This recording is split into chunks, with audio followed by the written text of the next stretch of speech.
Hi, everyone. My name is Dawn McCaw. I am the CRC liaison to Fine and Performing Arts, and I'm here with one of our amazing alumni or an alumna, Sarah Miller Totten, today, and we will be doing an IG Live for Arts Chat. And I'm going to bring on Sarah right now.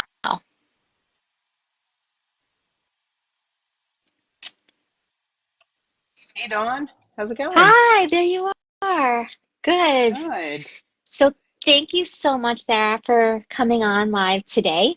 I'm going to give you a brief introduction and then jump in because we have a lot of great things I know you have a lot of great things to share with our students. Okay, so Sarah Miller Totten, she is a class of 2004, a BS in Visual Arts, and she is the founder of Sarah's Art Studio, Sarah Totten Creative. And Sarah's background in arts administration led her to find her own passion in fine art instruction as well as digital marketing. So, Sarah, thank you again. And I'll just have you jump in and can you please tell us a little bit about your career path so far and what you do? Sure. Yeah. So generally, you could say that I'm in marketing by day and art by night, in a sense. So I've been in digital marketing since I was in New Paltz. Um, and then I entered the arts administration field right after New Paltz, and I think that has really led me into what I do now, which is mostly teaching art, painting for myself, and digital marketing as well. So I do mostly search engine marketing, and I also teach weekly art classes and workshops and events. Yeah, it's great. Lots. You're busy. What would you say you're currently working on? And it could be in either or both those areas. Yeah. So search engine marketing is constantly evolving uh, because of Google and how the algorithms work. And as you know, the influence with artificial intelligence and how search works, how people are getting found online. Um, that's really intriguing to me, and it's constantly changing. I've been intrigued by the internet since its inception. And, when I was in New Paltz, I was taking graphics classes and, of course, Photoshop, early Photoshop classes and all that. So that's been a big influence. So we're constantly working on search engine optimization. I partner with a company in Connecticut, letitbelocal.com, so you can check them out. Um, and then I'm also working on curriculums in teaching art. So right now I'm working on a curriculum called Hands Like Clouds, which is a combination of art and qigong. So I'm excited to start teaching that in the winter. That sort of combines my love of Tai Chi along with my art. Um, I'm also teaching digital painting and portraiture. Those are some newer things or classes that I'm focusing on those a lot more recently because they're the most challenging. So Thank you. yeah, Do you want to talk a little bit more about Sarah's art studio and who your target audience is for that? yeah, sure. So I worked in arts administration for over a decade, and the focus of that was arts education. So it was fairly sort of easy for me to fall into that role because I knew the product, which, taking numerous art classes in school and, as a kid and growing up with so much art was really easy for me to just sort of melt into that environment of arts education. Um, so um, before before I went into arts admin, I worked as a studio painter before before that. So I graduated school and I had my heart set on a job. I was going to get a job painting. That was it. My decision was made. I was focused on that, no looking back. And 3 weeks after I graduated, I landed a job as a landscape painter, which was awesome. Um, and I learned a lot from that. I learned a lot about painting. Um, I collaborated. I collaborated with 10 other artists. So it sort of set the tone of what it was like to work as a team in the arts. And that also, landed me in the arts admin a few years later. So, I was familiar with a lot of the classes and the curriculum, and not so familiar with a few things like QuickBooks and bookkeeping and tax preparation. But it was a really great experience, and after a while, it became pretty natural for me. Yeah. So yeah. So when I'm thinking how a current student might think, how did you land that job as a landscape painter? Um, it was in the penny saver, Oh my gosh, I don't think which they know is what that is, but I do. the penny saver. Yeah, the penny saver was sort of like the end all be all if you wanted to like buy a car, sell a car, get a job.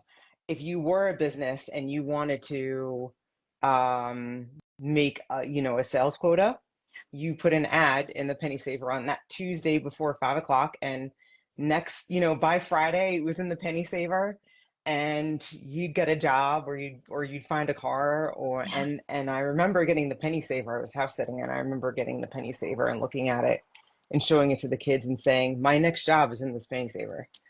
He just like looked at me, and the that's job was in there for a amazing. landscape painter. Yeah, So now they'd have online. So the yeah, students may be like, we don't have a penny saver, but I'm telling you, it's printed better old now. school catalog. Yeah, yeah, it's all, yeah, it Yeah. would take forever to go through that catalog, but But you yep, were sure just enough. determined and it happened. So you made it Yeah, happen. So that's great. Yeah. I love that you shared about the QuickBooks and because skills like that you do need to pick up when you need to. And I think that's all what arts administration is. So, I'm thinking if students could get some of that experience while they're in school or in their work study but if not, you pick it up because you need to.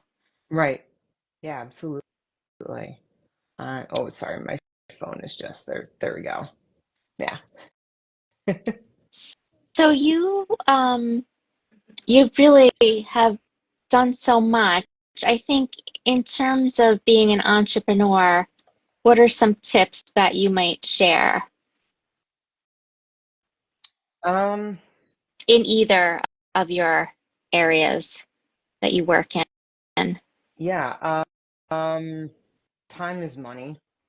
You know, you have to be very aware of how to plan out your time and how to invest your time. And, and sometimes I feel like I I'm one to sort of have this view of I set the bar a little too high sometimes, but I've adjusted to that. And I think that's made me work harder and sort of expect the most ridiculous. And sometimes, a lot of times, I think it works in my favor.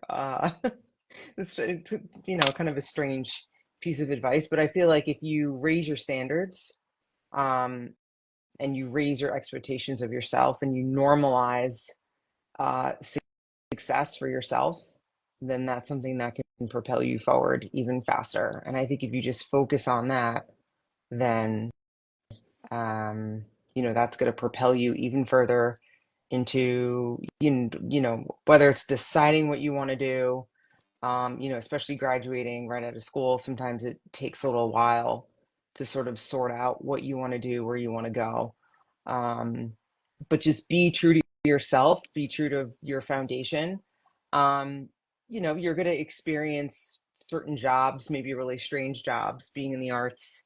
Um, I remember I was at this one job where we had like this really tough deadline, but I was like making oatmeal for like 15 people that morning as part of the job. Like, you could end up doing some really odd things, to make it work. But really, being an entrepreneur is learning how to get along with people and learning how to work with other people and working as a team and treating everyone as an equal and just as, you would treat yourself.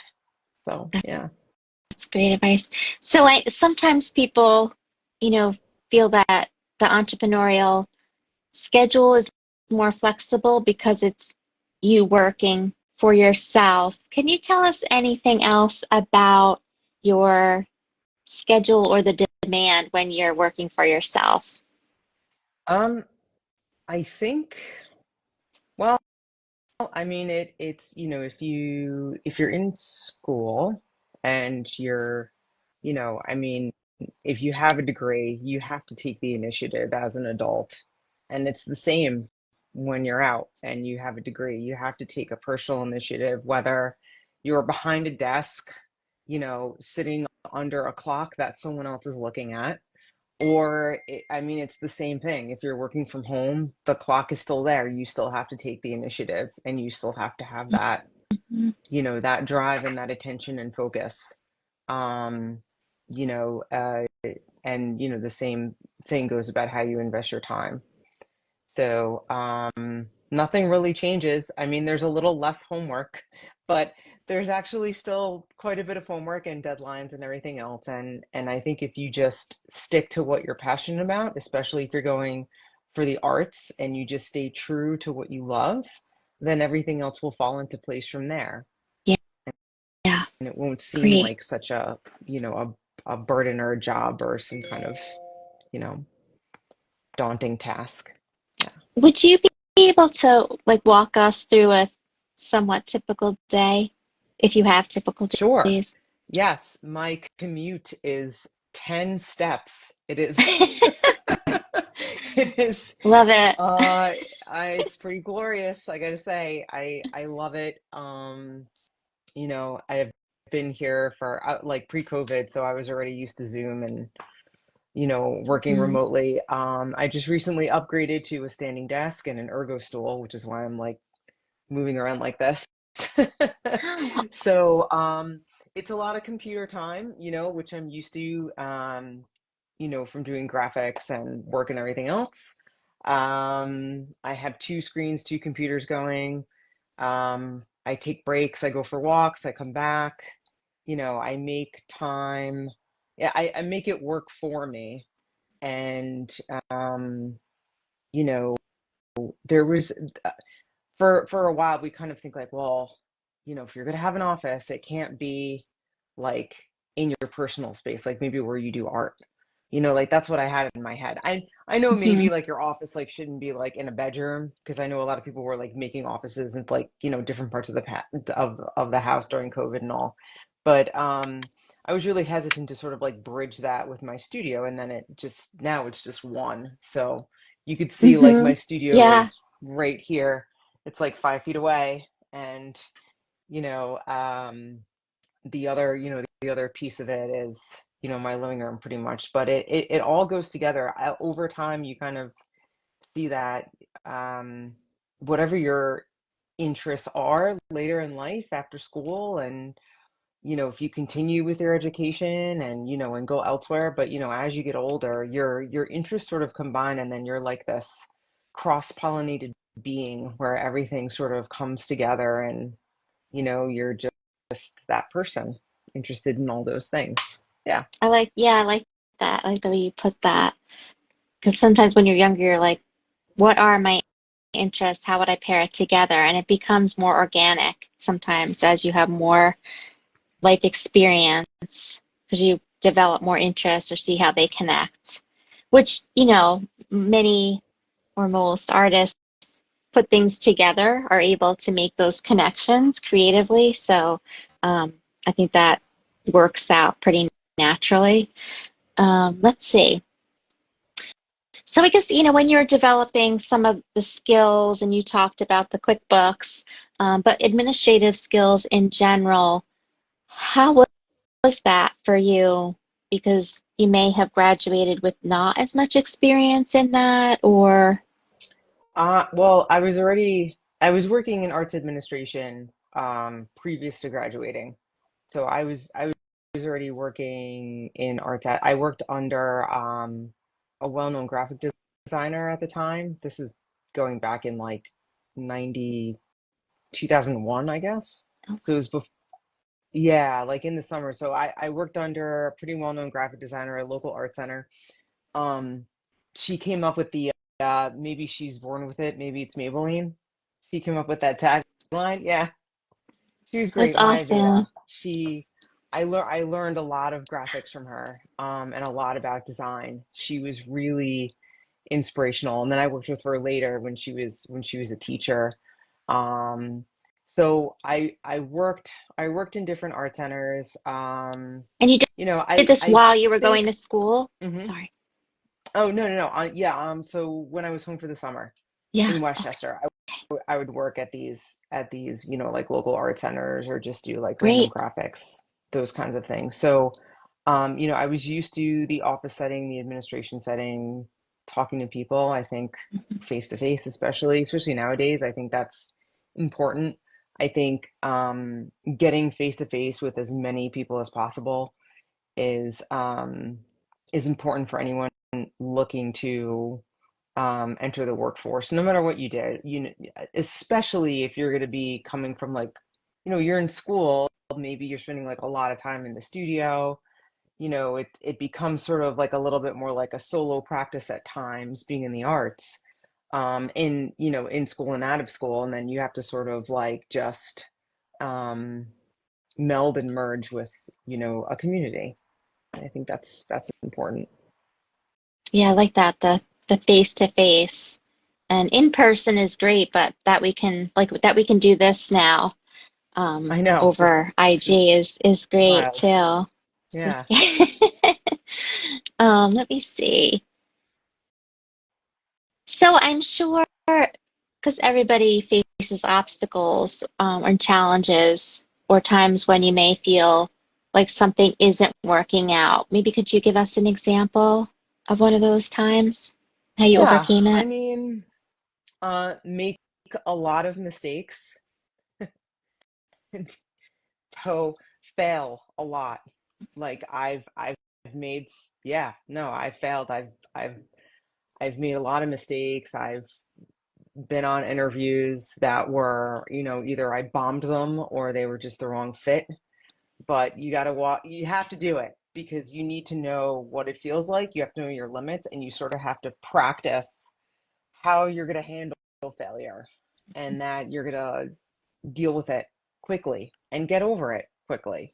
That's the key. And um, the more you do it, and college is great for that too. Like you get used to doing presentations and all that and critiques and being in front of people. New Paltz was great for that. So, I had that experience there too.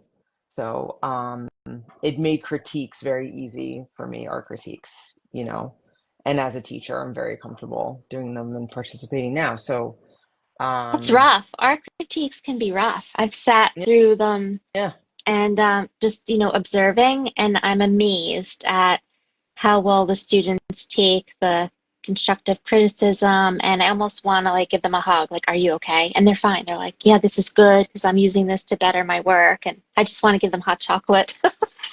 So yeah, I mean, I just feel yeah, like there's really nothing like the really all of fine and performing arts, how they build that skill of being able to take in that constructive criticism and make it work because I don't see that a lot amongst others in other industries because we haven't been prepped so well that way. mm, I think that's a really good skill because that happens yeah. everywhere that you get the feedback. But You need, yeah, and in other industries, sometimes you want feedback badly and you don't get it, and you have to sort of make your own feedback. Like yeah. sometimes you might want that critique, like, am I Hmm. doing a good job? But then the longer you work, you can self-critique, you know, like you Yeah. get a sense of what you should or shouldn't be doing or how you can improve. And But then I if you're an think entrepreneur, you're your own you're critic or your your own critique all the own. time. It's sort of like there's you, and then there's this other thing that is the business.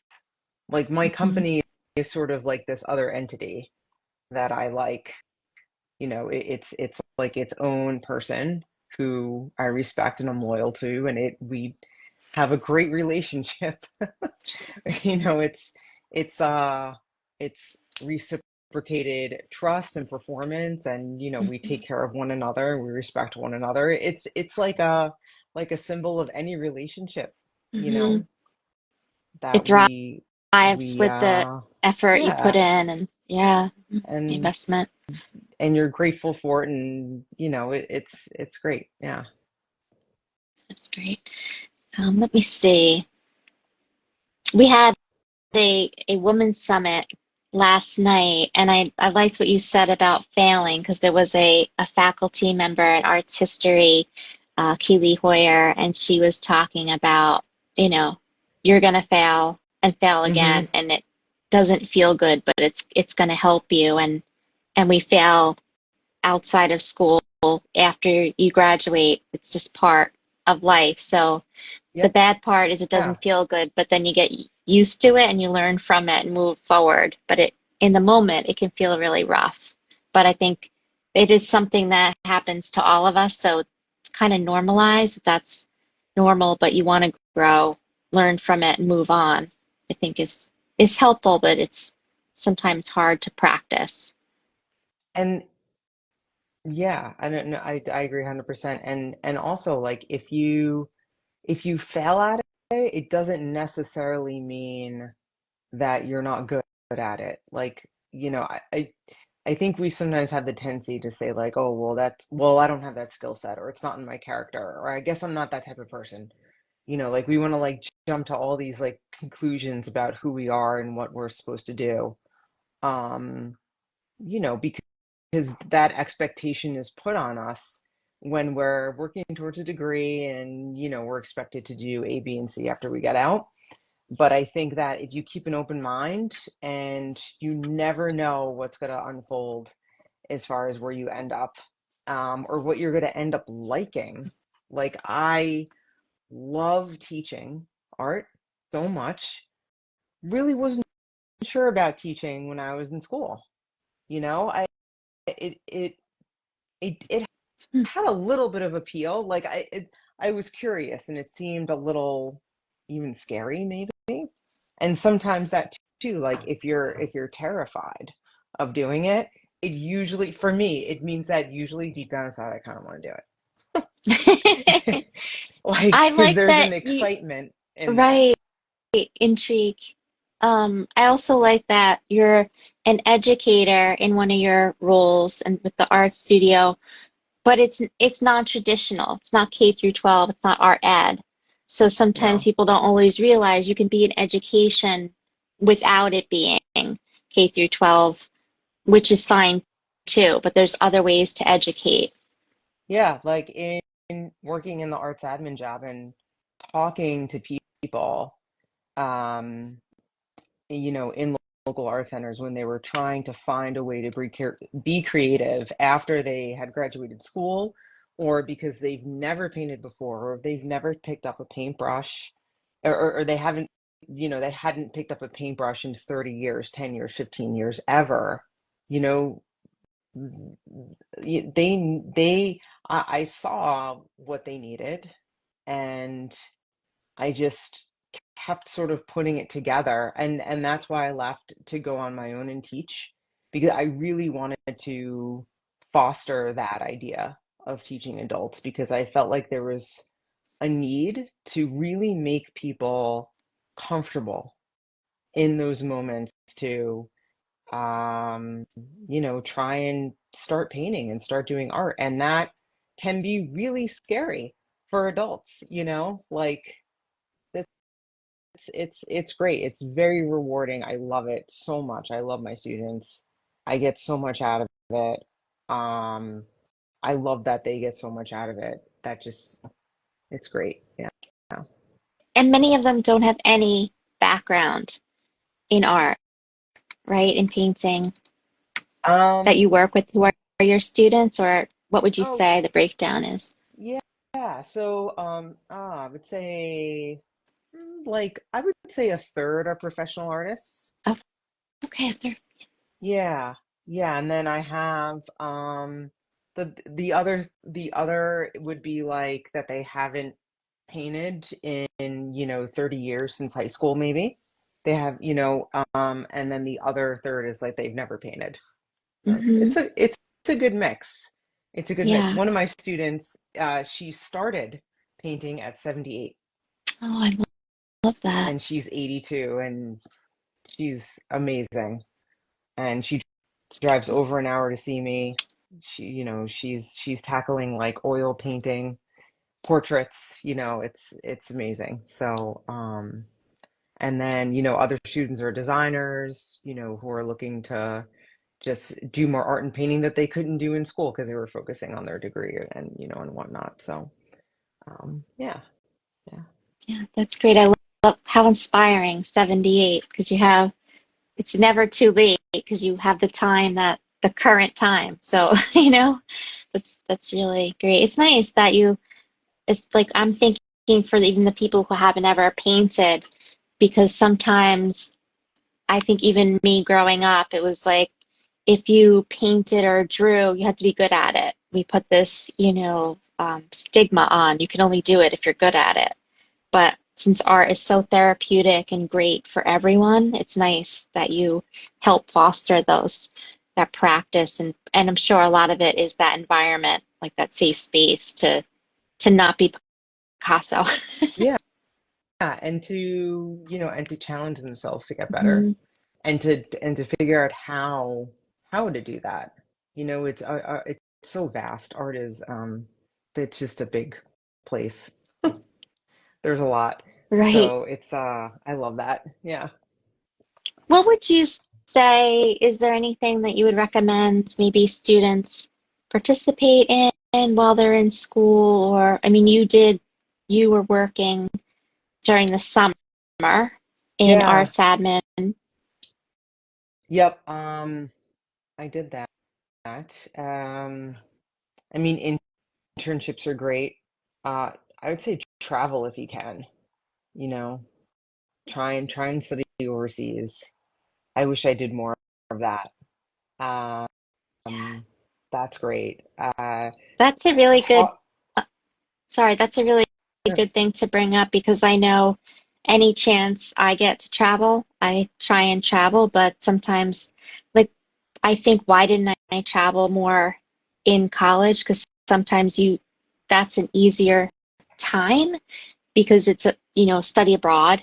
So you have less roots that you put down so that, so sometimes it works well. yeah, So yeah, students can consider that. yeah.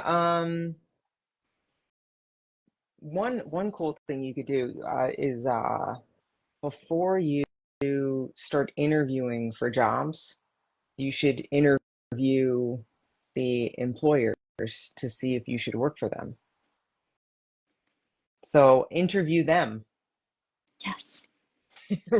If you kind of think of it like a role reversal in a sense, because you're kind of like, I mean, all in all, let's say you have, five offers for a job, you have to pick where you want to work. But if you kind of have that mindset from the beginning, um, I think that's a good sort of way to think about it. But there,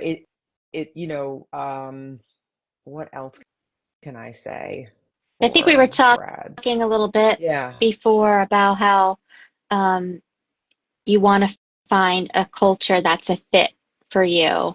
And Yeah. so not someplace that, I've had students say, do you think I should take out this piercing or that piercing? And so we discuss that for an interview, but then discuss what they want their work life to be, or that organization, like what is okay for an organization, and then what is part of your identity that you don't want to um, What you want to keep negotiate. and don't keep. Right. Like Yeah. I've I've negotiated purple hair. I have. Good for you. Knowing like, okay, I might have to meet clients in the next like 6 months in the city, and it's not in the art industry. And you know what? I'm going back to blonde. I've done that, yes. But I will say that if you find a good fit in a culture, even if you can create the culture, maybe the culture is like not your culture, and then you sort of can like foster that community, even if it's just a few people. I was really close um, with the staff that I ran in Westchester, and we were a team, and we ran that place. We ran it. I was 800 students a week, 10 Wow. studios. Um, it was a lot. It was a huge undertaking, and we just worked so well together. We got along. It was a really great work culture. We all helped one another out. We stayed late for one another. And you know, we you, we fed off one another, you know, and they're amazing workers. Um, so it was just it was a great time. It was a great time. Yeah. So work culture is a big thing. I think this statistic is like 93% of employee happiness is recognition. So if you can build that with your peers, Hmm. great. Yeah, It doesn't that's have to yeah. be like so stiff and like super corporate, you Yeah. I know. love I love that you talked about that because your answer embodies what I think employers in any industry are looking for in a tell us about a time you collaborated with someone. Like it's not just this answer, I worked on this project. It's like it just shows like that's kind of part of the culture and that you have each other's back and you're focused on a mission and you do what you need to help out. It's not like I did this yesterday, they have to. It's not like you're keeping track and kind of that creates a culture where good things happen. So that's helpful, definitely. Yeah, Um, yeah, and I think on a personal level, and I think also like being a business owner, just in life, I would say in general, have at least one other thing other than work. Like we're so work centric that uh it's important to get out in nature, move your body, and have an interest that's not attached to work at all, you know, Just so great that you advice. can sort of, you always have that. And then that can kind of help you build. I think you cut out for a minute. For some reason, the volume. Oh, yeah, now Oh, it's I good. Yeah. I had a spam call coming through. Oh, Uh, but yeah, I so this, agree. Like sometimes having that other outlet is just really healthy and it can actually inspire you to be more creative yeah, in your work. you don't want to solely identify as someone who No. works here.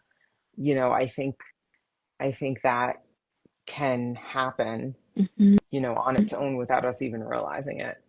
Yeah. Um, I yeah. think that happens So that's, a lot. I had that and I tried to, not have that. So I think it's important for students to know like some of these things, if they happen, that's why we're talking about it. And it's common and that is the culture kind of, that in our country, it's like work, work, and we meet people, it's like, what do you do? It's right. like, who are you? How are Yeah. you? So yeah, it's interesting. So you have shared so much with us today, and thank you again. If students want to reach out to you, would you be willing to have them reach out to you on the Orange and Blue Network? Sure. Yeah. Yeah, absolutely. Perfect. Thank you Yeah. so much. And anything else that you haven't said that I don't want you to get off and be like, oh, I forgot to say this. I don't think so. I would You've say, okay, shared a I do have lot. a couple Yeah. of pieces, yeah, of advice is Okay. make sure future grads, make sure you learn every social media platform out there. Yes. Um, Okay, good. um, do not be afraid of artificial intelligence, nor do not depend on it. Um, uh, Pay attention to content marketing, especially being in the arts. Don't depend on one outlet like Instagram. No offense, Instagram. But They're watching. yeah. Um, we talked about having failures, make mistakes, change your scenery, Mm, um, get out in nature, take care of yourself, go easy on yourself, and mm. yeah, that's it. I Thank you like that. so much, Dawn. Oh my It's been great. goodness. Yeah. Thank you. It's my treat, really, my treat. So, thank you, everyone. And I look forward to our next Arts Chat episode. Thank you, Sarah, and have a Thanks. great day. You Bye too. bye. Bye.